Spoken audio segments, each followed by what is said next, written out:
So now I'd like to bring up Lynn Beck. She is the Chief Development Officer of Plymouth Housing Group, to introduce our main program. And just one quick fact about Lynn. She and her husband Creed just returned from an awesome trip to Argentina. Lynn, come on up.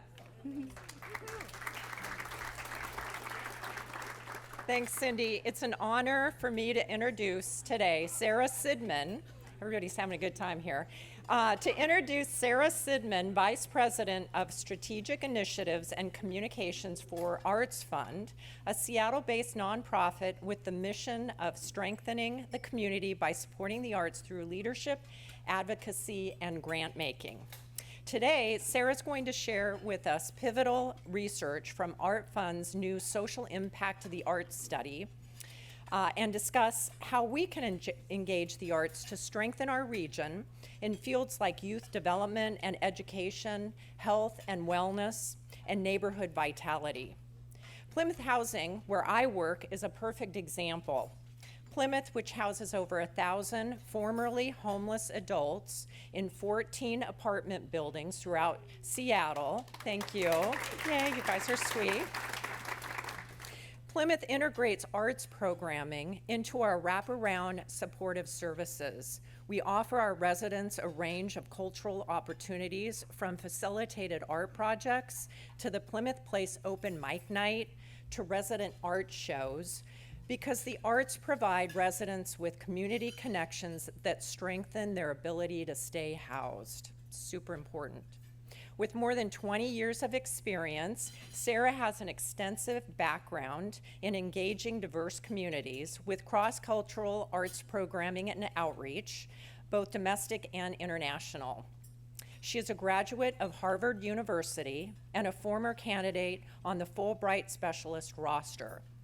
When I asked Sarah about a fun fact that I could share with you today, she didn't miss a beat. You won't see this on her resume, but Sarah actually taught, or at least tried to teach, her cat to walk a tightrope at a circus in New York during a hurricane. Okay, so you can't make this stuff up. Pretty amazing. So yeah, let's please give a very warm Seattle 4 Rotary welcome to Sarah Sidman. Thank you. That's brilliant.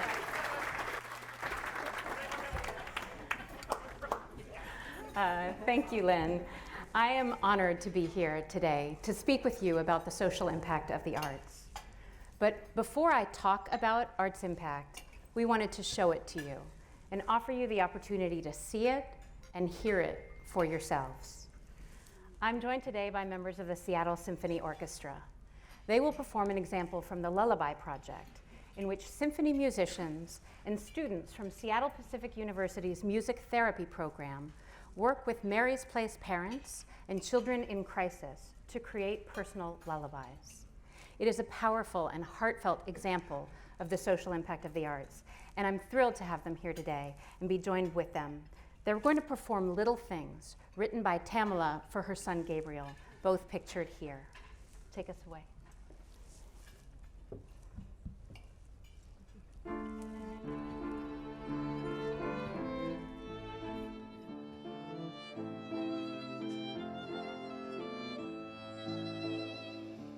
Angelic with a little bit of spice.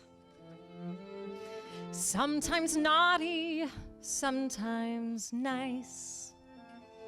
He sucks you in with a smile. Come in and play for a while.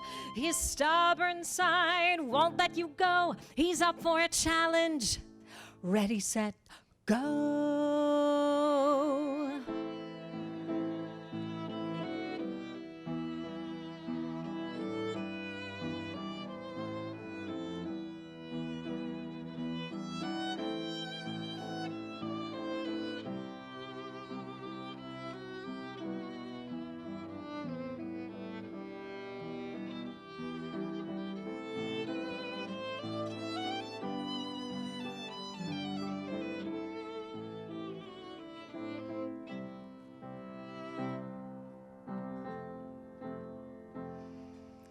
Gabe's soft side will melt your heart. He's fun, forgiving, loving, sharing. Preemie babies are a work of art. Preemie babies are a work of art. Some things are meant to be, and that's why you chose me. Lots of patience required, it's true. That's why I was made to love you.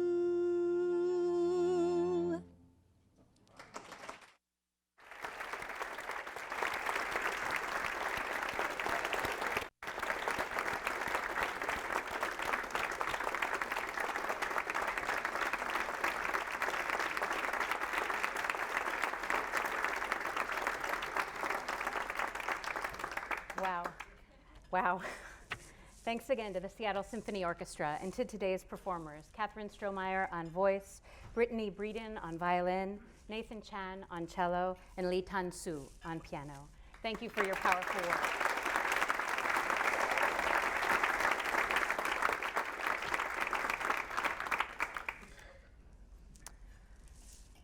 We are in a pivotal moment in King County.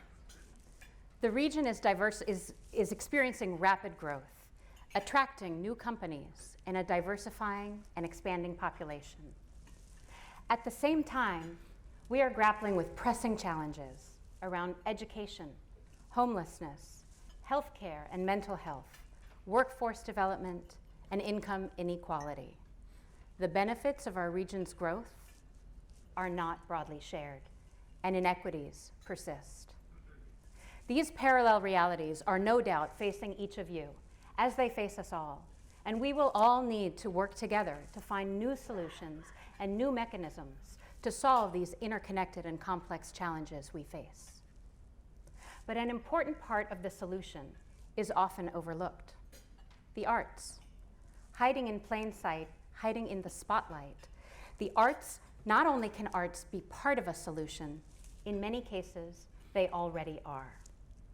Today, I am excited to brief you on findings from ArtsFund's recent Social Impact of the Arts study, findings which illustrate how arts create public value. What do I mean by arts? I realize that for each of us, different ideas and images might come to mind. I'm using arts in a broad way, referencing nonprofit organizations and all of their activities, programs, events, and classes. ArtsFund has been here for nearly 50 years. We are deeply invested in the health of this community, and we see firsthand the powerful impacts of our region's cultural nonprofits. For over 20 years, ArtsFund has produced economic impact studies, actually cited earlier in the program. These studies track how the sector supports tens of thousands of jobs, attracts cultural tourists who wouldn't otherwise come here, and generates $2 billion in business revenue for this region. Compelling as these numbers are, and we understand the importance of driving the economy, they only tell part of the story. We knew arts have a much greater impact, a social impact. So we set forth on a new research project, the first of its kind. We begin with a contradiction, which I call the misperception of the arts. As part of this work, our partners at GMA Research conducted a King County poll. 79% of people believe arts benefit their personal well-being, and 60% cite the arts as a factor in their decision to move here. It certainly was for me. But here's the wake-up call. Only 28% think arts promote social change at a community level. Only 28% see the benefits arts offer to the broader community, to people beyond themselves.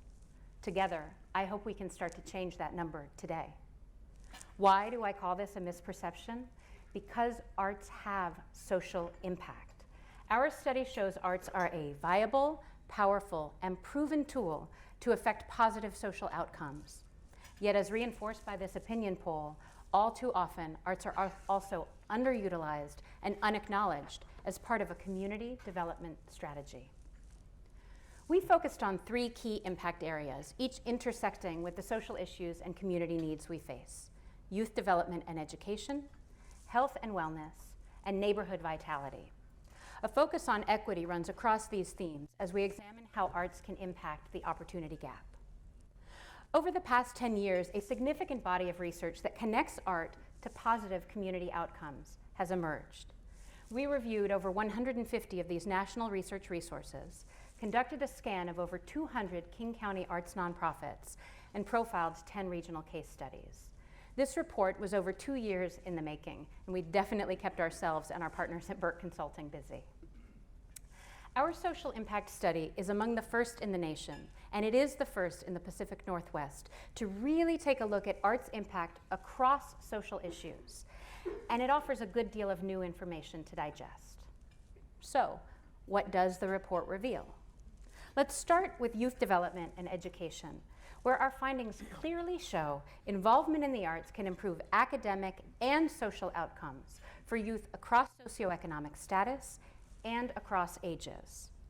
Take preschool youth and how at-risk students in arts-integrated preschools better regulate emotions than students in traditional preschools. To high school youth and how students who take art in high school have higher SAT scores than those who don't. In fact, students with sustained art access not only have higher GPAs and standardized test scores, but also lower dropout rates. Neurological research is showing us how arts strengthen the parts of the brain where executive function is developed, improving follow-through and goal setting. Arts also build critical thinking skills, creativity, and the capacity for self-expression. These are 21st century skills key to the development of local talent and the future of work. Data shows the positive outcomes are especially strong for youth from low-income backgrounds. At-risk students involved in the arts are 23 percentage points more likely than their peers to attend college. 23 percentage points. Knowing that low-income youth have the most to gain and yet often have the least exposure to arts programs, creating this access will help close the opportunity gap. You may have seen murals created by Urban Artworks, whether on the Soto busway, bus stops in front of the Gates Foundation, or inside Facebook's offices. What you may not know is who created these murals. Urban Artworks provides justice-involved youth on probation, job training, and life skills as they install murals throughout the region. These are kids trying to move out of the juvenile justice system, and art is creating an off-ramp from the school to prison pipeline. A staggering data point, 83% of Urban Artworks youth do not reoffend. Not only are they out of the pipeline, they are out in the community giving back. Powerful. To our second theme, health and wellness. We find both in and out of medical settings, arts can improve individual and community health. In primary care and behavioral health, music and art therapy are widely recognized strategies to reduce stress and cope with trauma and symptoms of disease. In fact, nationwide, 45% of medical institutions offer some sort of arts program. That's nearly half the institutions in the country, with 80% of them stating that they do so to benefit patient recovery. Across any number of medical conditions, arts can help lower anxiety, reduce dependence on medication, and in many instances, shorten hospital stays. Aging adults and those with diseases that cause dementia show particularly favorable health impacts. Older adults involved in the arts have fewer visits to the doctor, require less medication, and experience less depression. In a population with lengthening life expectancies, these factors dramatically impact the quality of life. You may know Seattle Theater Group by their incredible shows at the Paramount, the Moore, and the Neptune theaters. They also run a countywide program called Dance for Parkinson's. Beyond promoting the flexibility, confidence, and strength that Parkinson's patients need, the physical interaction offered through Dance for PD reduces social isolation. Isolation which is known to accelerate the decline in Parkinson's patients. And put that in greater context, for an aging adult, social isolation has the negative health impacts equivalent to smoking 15 cigarettes a day. Arts can be a powerful antidote. To our third thread, neighborhood vitality, which is particularly relevant in a region expanding as quickly as ours. When arts are present, there is a documented increase in neighborhood livability, community identity, and social well-being. This builds community cohesion and helps bridge cultural divides. Research ties arts participation to community empowerment and pride, and to a shared sense of belonging. In fact, arts participants are more than twice as likely to volunteer in their communities. And cities with high concentrations of art not only have higher civic engagement and social cohesion, they track improved child welfare outcomes, along with reductions in crime and poverty. And the results are magnified in low-income neighborhoods. Here's where examples like Plymouth Housing and the Symphony's work with the Lullaby Project come in. Using art and music as a means to support and empower vulnerable populations, to forge connections and trust, and transform lives. As with the Lullaby Project, when we talk about arts impact, it's important to realize that arts aren't working in isolation. In King County, 84% of arts nonprofits report partnership outside the sector. That's more than 4 out of 5 arts organizations working together with schools, with refugee and immigrant organizations, hospitals and clinics, senior centers, city departments, environmental organizations, and so many, many more. Consider Jet City Improv, who you may know for weekly comedy shows on the Ave. Year-round, they're also working with those undergoing substance use disorder treatment at CMAR Renaissance Youth Treatment Center. Consider Seattle Arts and Lectures, which on top of sold-out programs at Benaroya Hall and their work with over 6,000 school kids each year, partners with Seattle Children's Hospital to bring teaching artists to 600 hospitalized children and teens each year. The results are clear. When art is integrated with another intervention and in complement to traditional approaches to social issues, it makes people more successful. So what about business? Businesses also have a stake here. In interviews published by IBM, business leaders identify creativity as a highly valued core human skill that is in increasingly high demand and which cannot be automated. Creative thinking is fundamental to our growing economy, and businesses benefit from an arts-educated pipeline of workers. But not only do the arts prepare the workforce of tomorrow, they build communities workers want to live in today. From a competitive perspective, data shows that places that invest in and promote arts thinking through their education and workforce systems, and that are host to a range of arts amenities, have a distinct advantage in the future economy.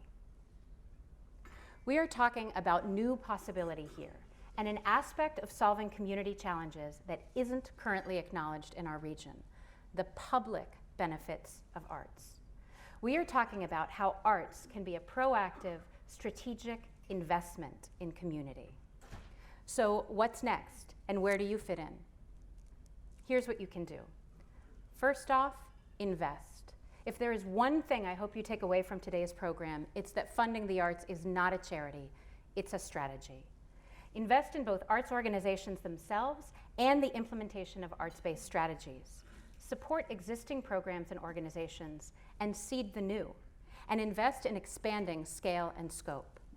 Geographic expansion is one specific way in which you can have an impact in driving equitable outcomes. Consider investment of resource and skills too. Be a board leader, serve on committees, and engage your employees in the arts. Consider matching gifts and matching volunteer hours, and connect employees in giving by bringing giving campaigns into the workplace.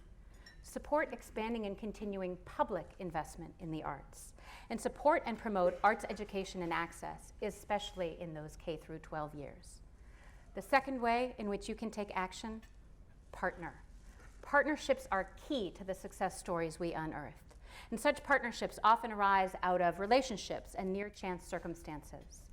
You can leverage your positions as leaders in the community to make introductions across sectors and to open doors for new collaboration. Also considering partnering directly with cultural nonprofits to realize mutual goals, and across sectors for collaborative funding and program expansion. Another key way in which you can take action is to invite arts voices and arts-based strategies to the planning tables that are shaping our region's growth. When you sit down at a policy planning table, be it examining expanded public health coverage, real estate development, education programs, mental health, or public outreach. Think about including a voice from the cultural sector at the outset, and design programs and creative solutions incorporating these powerful contributions that arts offer. Last but not least, amplify. To accelerate and amplify the impact we document in our report, we need to evolve and spread this conversation. We can start today. This is something we can do. At the core of ArtsFund's work is the belief that arts strengthen community. Our social impact study shows how that is the case, how arts drive positive community outcomes and lessen the opportunity gap. Please join us in integrating and building upon the ideas surfaced. I want to thank our sponsors for investing in this research and in critical conversations like this one. I also want to thank Rotary and President Cindy for inviting me here today to be with you. And I also thank ArtsFund's board leadership, including Rotarians Carl Banke, Jim Duncan, and Patrick Evans. Unfortunately, they're not all here with us today, but I'm glad that some of them are. And I want to thank hundreds of arts organizations and arts leaders and thousands of artists who are doing this work day in and day out. This, what I've shared right now, is just a snapshot of what we found. So you can dive deeper or follow up with me. We've put a takeaway on your chairs, which has a link to the website where you can find the full report and plenty of additional information. I also invite you to join us in 2 weeks on May the 17th as we host a continuation of today's discussion at Town Hall, Seattle, with a panel moderated by KUOW's Marcy Sidman. And I believe flyers with registration info are also on your tables. If today's conversation can lead to meaningful investment, policy change, and informed strategy, we all win, as do those who don't have the power to drive this change.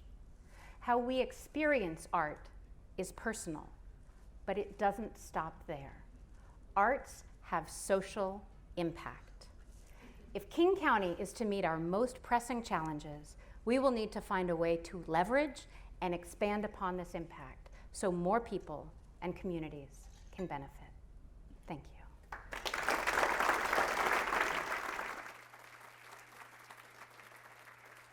Okay, great.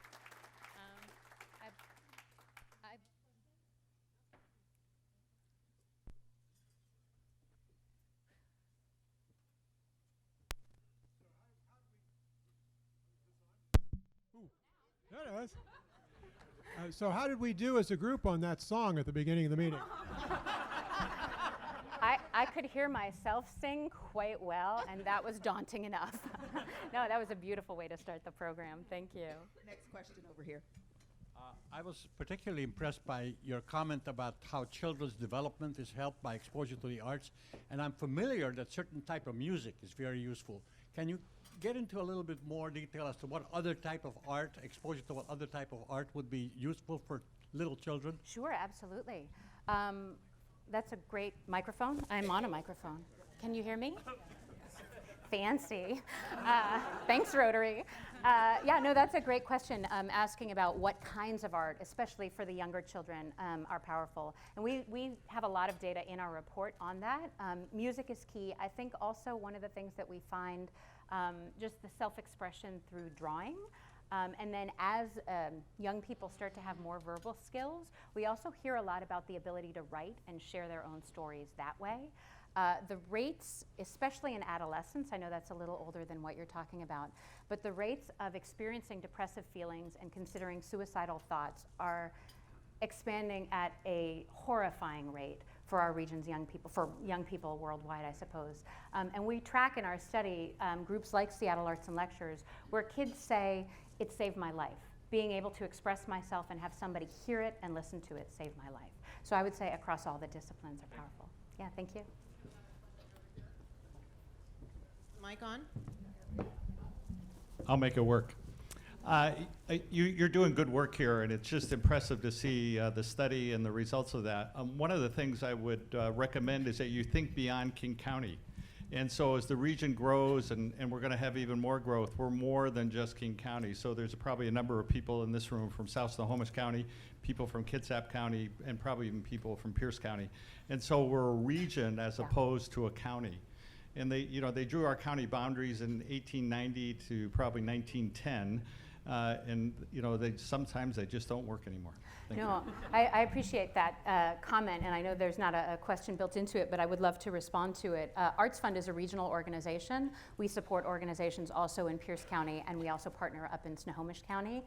We chose to focus this study on King County specifically to not imply that the challenges that are facing, regional challenges are different in different geographical areas. So one thing that we did is we designed our study and the process, which as I mentioned is among the first of its kind. All of the materials are open sourced on our website in hopes that other communities nationwide as well as locally can lift them and then apply them in their own communities. In fact, we went live on a national blog yesterday, sharing some of our materials and findings, and it sounds a little boasty, but it's already breaking records for people who are sharing it and commenting on it and accessing the materials. So thank you for highlighting that. We would love to see the work built upon and amplified.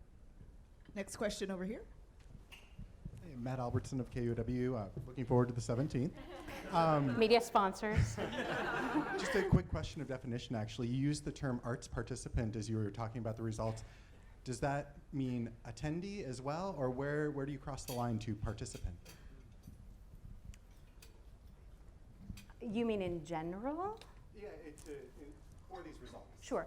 One of the things that we're talking about in these results is that arts have a powerful impact for participants and non-participants alike, especially in the neighborhood vitality findings. For that matter, the presence of arts facilities in a neighborhood, be that Jack Straw in the U District, or be that Taproot up in Greenwood, or be that Federal Way Symphony, or whatever, the presence of those in a neighborhood impacts and brings those positive benefits and public safety benefits, whether you attend that organization or not. So thank you for that. And we have one last question on this side. As we struggle with school funding and so on, how do you make sure that STEM becomes STEAM? Join me in emphasizing the letter A. No, that's a great question. And I think part of one of the reasons that drove our work behind this study is to work toward, so often arts are seen as a competing priority, the first on the chopping block when something has to go. Our work clearly shows arts are a complementary solution, and it's conversations like this that I hope can advance the A in STEAM. One last question. Loved the lullabies. Where can we get CDs of them? They just burned their CDs the other day. So that's the Seattle Symphony. And we can either connect you through me with their head or through there she is. Great. That's Amy right there. Thank you. Thank you very much.